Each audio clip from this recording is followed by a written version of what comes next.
Find the middle of your paper.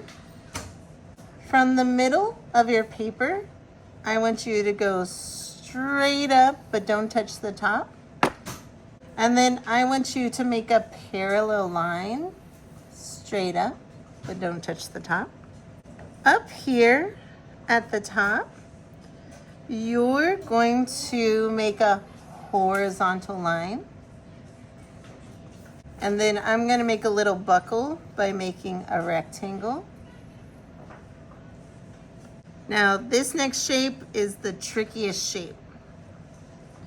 It is a curved line out, a curved line in, and then it's going to curve and go up. It's kind of a tricky shape. We're going to make the toes. So first it's your foot going slanted down like the top of your foot, and then where your toes go. And your toes kind of go up a little bit. And then we're gonna go horizontal. And then where that ankle is, so under the ball of our foot, it's gonna go kind of up. And then boots are very fancy. They usually will have a little bit of a heel. So it's almost like a long L.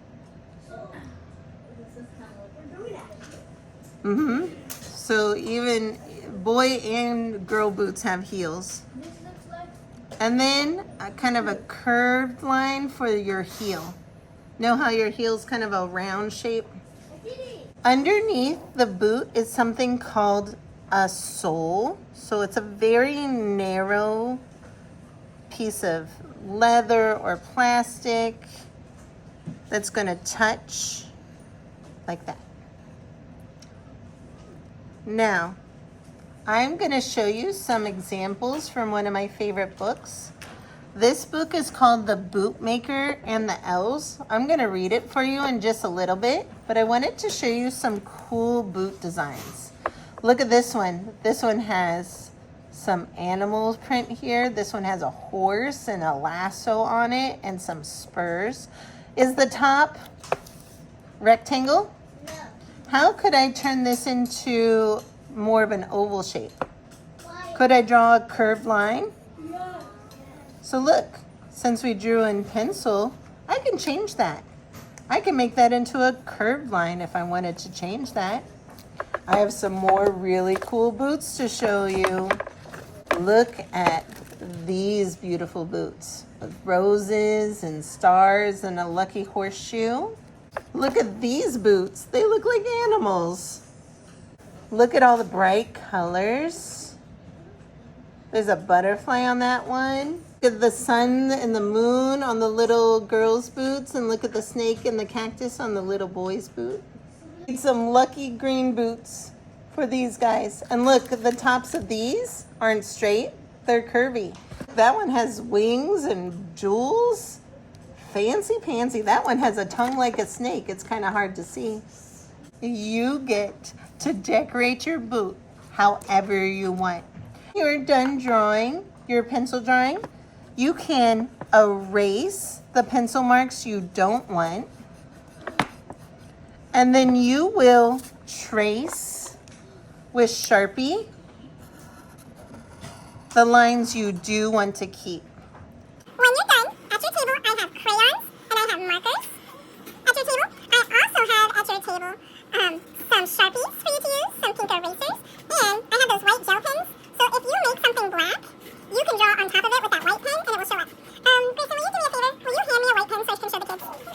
If you draw with the black Sharpie, if you wanted to, you could go in with this white pen to draw some white. That's called embroidery when they do that fancy sewing. You say, when I'm finished tracing with Sharpie. I color the boot and the background. What could I put in the background? Ooh, look at my horizon line. What could I put in the back of my background?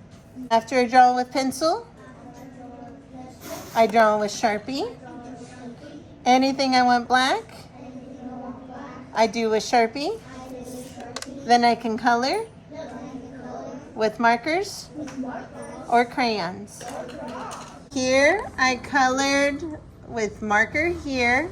I colored with crayon here. The reason I like to color with crayon is because you can do something called blending. I want to show you how I blended. So I want to make this background more than one color. First, I colored with yellow, but look, I can put some brown on top of the yellow to make it look blended. Isn't that cool? So that's how I got the boot to look like this. I put some black blending on the sides and I put some yellow in the middle. The Bookmaker and the Elves. Once upon a time, there was a cowboy bootmaker who was so poor that even his shadow had holes in it. The trouble was, the boots he made were just plain ugly, and they pinched so hard that nary a cowboy would buy them. Look at the holes in his shadow. Honey, he said to his wife one day, we're plumb broke. It was true. The bootmaker's wife was as skinny as a snake on stilts, and the bootmaker's own boots were so frazzled that he couldn't strike a match without burning his feet. But he still had enough leather to make one last pair of boots. He cut them out before he went to bed, planning to start sewing the next day. Bright and early, he went to his workbench, and his jaw dropped clear down to his kneecaps. Well, I'll be hornswoggled, he cried. Great day in the morning, gasped his wife. Peering over his shoulder, there stood a finished pair of beautiful boots, tall, shiny, black as midnight under a skillet. The tops were hand-tooled with stars and roses, and smack dab on the tip of each pointed toe was stitched a lucky horseshoe. But where did they come from? Asked the bootmaker's wife. Dazed, the bootmaker just shook his head. He studied one of the boots and saw that every stitch and curve was perfect. These boots were masterpieces. It must be magic, whispered the bootmaker's wife. At that very moment, a customer moseyed into the shop. He was a rich rancher, all feathered out in fancy duds and looking for footwear to match. Try these on for size, said the bootmaker. The black boots fitted as though they were custom made. Pulling out a wad of money big enough to choke a cow, the rancher paid the bootmaker so well that he went right out and bought enough leather to make 2 pairs of boots. Meanwhile, the bootmaker's wife bought enough beef for a barbecue. Again, the bootmaker cut the leather in the evening, left it on his workbench, and went to bed. And all night long, he dreamed strange dreams of boots. The next morning, he and his wife peeked into the shop. There stood not 1 but 2 pairs of brand new boots. Why, they're as pretty as a little red heifer in a flower bed, cried the bootmaker's wife, all goggle-eyed with surprise. More magic. Just then, a customer banged open the front door. He was a rootin' tootin' cowboy from the back of beyond. And this old cowpoke leaned his elbow on the counter and said, I'm wild and woolly and full of fleas. Never been curried below the knees. I need boots, Mister, said the bootmaker. I have just the ones for you. He lifted a pair off the workbench. They were high-heeled, knee-high, needle-nosed working boots made out of hairy spotted calf hide. Yippee-yow! Cried the cowboy when he found out they were the perfect fit. I'm a wolf and it's night to... Let me say that again. I'm a wolf and it's my night to howl. Oh, let her buck. The buckaroo went swaggering down the street, and soon afterward a new customer arrived. She was the best horse trainer in the whole territory. I can teach a wild Mustang to turn on a biscuit and never break the crust, she said, but my boots are worn to a shred. Ma'am, answered the bootmaker, I have just the ones for you. She put them on her feet and smiled. Delicious, she said. Her new boots had chocolate Let me say that again. Her new boots had chocolate cow leather tops inlaid with Moken Broncos, and the toes were made of lizard skin that glittered like fresh baked pecan pie. The cowboy and the horse trainer paid the bootmaker enough to buy leather to make 4 pairs of boots. This time, advised his wife, gets lots of colored leather too. And so he did. And once again, he cut the leather in the evening and went to bed. And once again, the boots went stamping, jumping, dancing through his dreams. And in the morning, the bootmaker... Oh, someone's talking while I'm talking.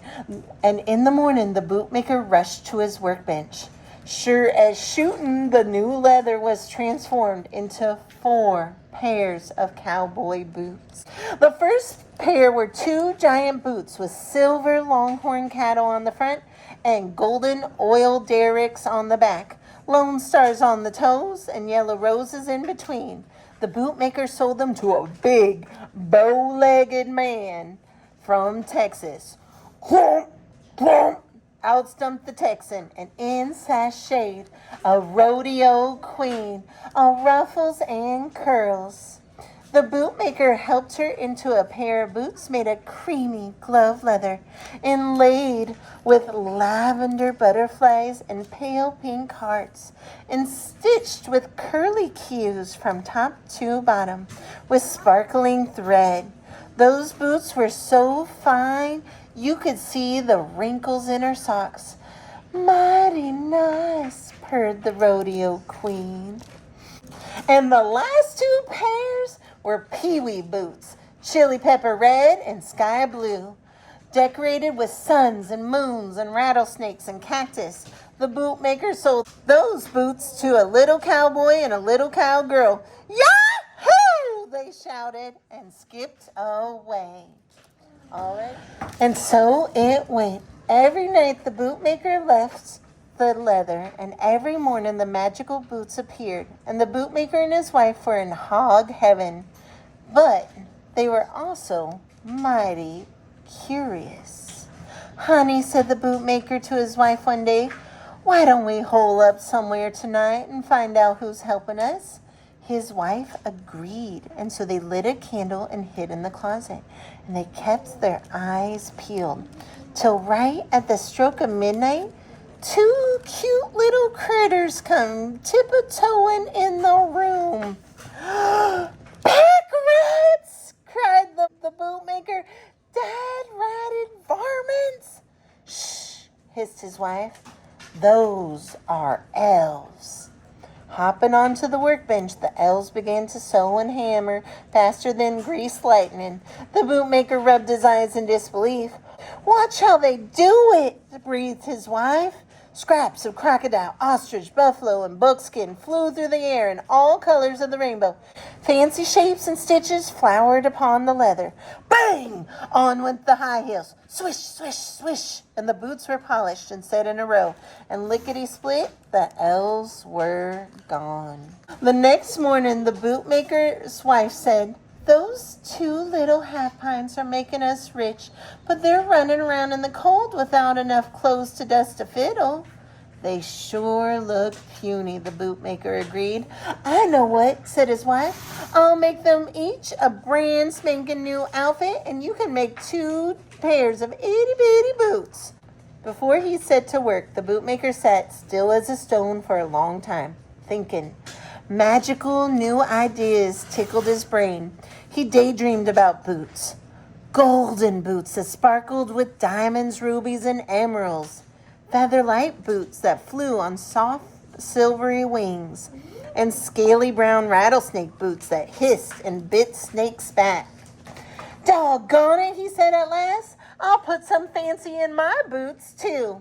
And he created 4 boots no bigger than a cowboy's thumb. They were as velvety as pea pods, greener than a $100 bill, and embroidered all over with a field of lucky clovers. Why, they're the best boots I ever saw, cried his wife. That evening, instead of leaving leather on the workbench, the bootmaker and his wife laid out 2 small sets of blue jeans, western shirts, cowboy hats, socks, and a marvelous miniature money-colored boots, and they watched and they waited. Sure enough, right at the stroke of midnight, the elves scurried into the room. Sure enough, right on the stroke of midnight, the elves scurried into the room. When they discovered their presence, they were just as pleased as little dog with 2 tails. Everything was perfect. Then their tiny toes began to tap, and the elves began to dance and sing, "Whip-a-ki-yay, now it's time to play." They did a polka down the workbench, do-si-doed amongst the chairs, and 2-stepped round and round the bootmaker shop, singing, "Yodelay, happy trails to you." And then those 2 little elves scooted their boots right out the door, and nobody ever sighed hide nor hair of them again. But thanks to the elves, the bootmaker and his wife stayed fat and sassy ever after. And the boots he made from leather and dreams were the best in the whole wide West. The end.